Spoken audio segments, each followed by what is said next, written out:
It was horrible. No one ever came round to the house. Do you think I could ever have any friends? You know, the only bit of outside world I saw was through the kitchen window. And that was weird for me. I guess I was just scared. I would duck from cars and people.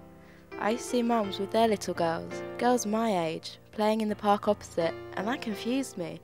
Why wasn't I doing that too?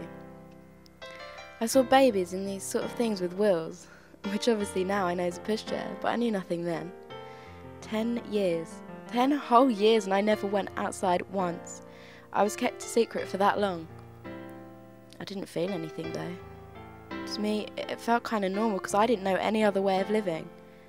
I don't know why, but I was petrified of being seen. Mum told me to never turn the lights on or go to the window. The whole neighbourhood had no idea she even had me.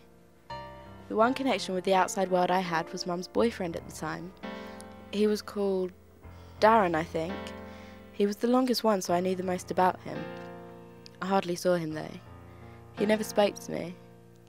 He'd look at me like I'd done something wrong, or I wasn't welcome in the place which I called home. Of what I can remember, the house was disgusting. An absolute state. Torn curtains like stained jello with the smoke. The curtain rail hung down. The sofas were ripped. The carpet was wet. Door frames smashed in. It was disgusting. Always dark and damp. I had a leak in the roof of my room, so every time it rained it would flood.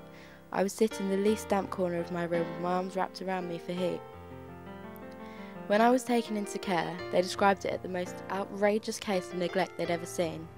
I was covered in insect bites, my body was smothered with sores, they had to cut my hair to treat the lice.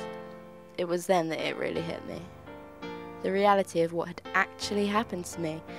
They said if I wasn't noticed when I was, I wouldn't have made it much longer. But now, 10 years down the line, I can start to tell my story. It still doesn't all make sense to me, but I'm getting there. I was so thin. 46 pounds I weighed. I couldn't eat much. I was fed through a tube in hospital. It took a while to get my speech back. That was the shock of seeing the world. The sunlight hurt my eyes and I couldn't be outside for long at first. Sometimes I wonder, what if I wasn't spotted at the window? Would I have been left there forever? How can I ever thank Miss Perkins? It was a rainy winter evening in November, and she saw me at the kitchen window. As we caught each other's eyes, I didn't hide. Instead, I just stared at her. I wanted her to notice me.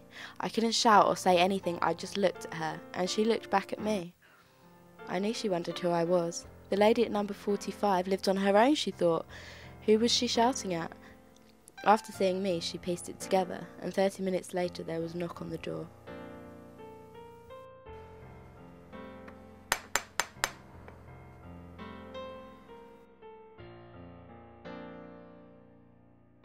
Good evening.